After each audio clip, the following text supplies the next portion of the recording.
দোর্দণ্ড প্রতাপশালী সাবেক প্রধানমন্ত্রী শেখ হাসিনার এই বাসভবন, যা ছিল ক্ষমতার অপব্যবহারের কেন্দ্রবিন্দু, সেই গণভবন রূপ পেল জুলাই স্মৃতি জাদুঘরে।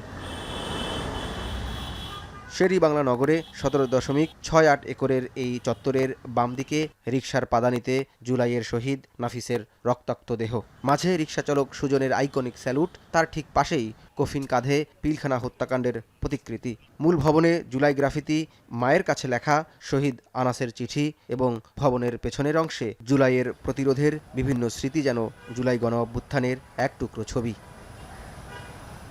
অভ্যুত্থানের 2 বছর পূর্তির দিন সকালেই বহুল প্রতীক্ষিত এ জাদুঘরের উদ্বোধন করেন প্রধানমন্ত্রী তারেক রহমান। সাবেক অন্তর্বর্তী সরকার প্রধান ডক্টর মোহাম্মদ ইউনূসকে সাথে নিয়ে প্রধানমন্ত্রীর জাদুঘর ঘুরে দেখা, লাল টেলিফোনে কান পেতে শোনার মুহূর্তগুলো ছিল ফ্যাসিবাদ বিরোধী আন্দোলনে গণতন্ত্রকামী মানুষের আত্মাহুতির বেদনাগাথা। জুলাই গণ অভ্যুত্থান স্মৃতি জাদুঘর উদ্বোধনের মাহেন্দ্রক্ষণে অন্তর্বর্তী সরকারের সাবেক প্রধান উপদেষ্টা ডক্টর মোহাম্মদ ইউনূস এই জাদুঘরকে ইতিহাসের আতুরঘর উল্লেখ করে দেশ পথ হারালে জুলাই জাদুঘরে এসে পথ খুঁজে নেয়ার আহ্বান জানান। এই জাদুঘর তাৎক্ষণিকভাবে অতীতকে ধারণ করেছে, কিন্তু ভবিষ্যৎ রচনা করেছে। আমরা কারা, কি চাই, আমাদের মনে কি ছিল, এখান থেকে নতুন যাত্রাপথ রচনা হবে। আমরা পথ হারিয়ে ফেললে এখানে এসে পথ খুঁজে নেব। আমরা যদি আমাদের চিন্তায় কোনো গাফিলতি আসে, আমরা এখানে তার ঠিকানা বার করব। প্রধানমন্ত্রী তারেক রহমান বলেন, জুলাই জাদুঘর জনগণের সংগ্রাম, আত্মত্যাগ ও গণতান্ত্রিক আকাঙ্ক্ষাকে জাতীয় স্মৃতিতে স্থায়ীভাবে ধারণ করার ঐতিহাসিক উদ্যোগ। এ জাদুঘর ফ্যাসিবাদের মুখোশ উন্মোচন করবে। জুলাই গণ অভ্যুত্থান স্মৃতি জাদুঘর ভবিষ্যতের প্রজন্মের সামনে তাদের পূর্বসূরিদের সাহসী ইতিহাস যেমন তুলে ধরবে, অপরদিকে তাদের সামনে উন্মোচিত হবে বিতাড়িত ফ্যাসিস্টদের মুখোশ।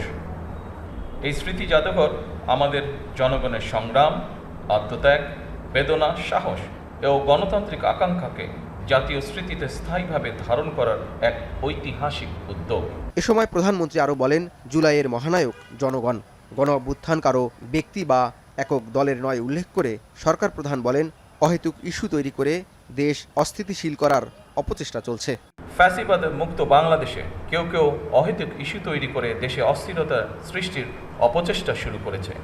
এসব পরিস্থিতি তৈরি করে তারা নিজেদের অজান্তেই পতিত পরাজিত পলাতক স্বৈরাচারের পুনরুত্থানের পথ সুগম করছে কিনা সেটি মনে হয় ভেবে দেখা প্রয়োজন আমাদের।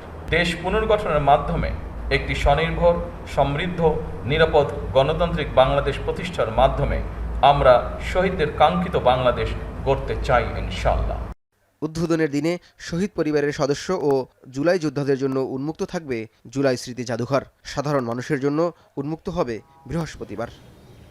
24 জুলাই আগস্টে ঘটা ছাত্র জনতার উপর নিপীড়ন এবং গণহত্যার স্মৃতি এবং 17 বছর ফ্যাসিবাদ বিরোধী আন্দোলনের স্মৃতিচিহ্ন সম্বলিত এই জাদুঘর উদ্বোধনের মধ্য দিয়ে সাধারণ মানুষের মনে একটি গণতন্ত্রকামী বাংলাদেশের যে স্মৃতি এবং নতুন বাংলাদেশ বিনির্মাণের স্বপ্ন, সেটি আরও জাগরুক হবে।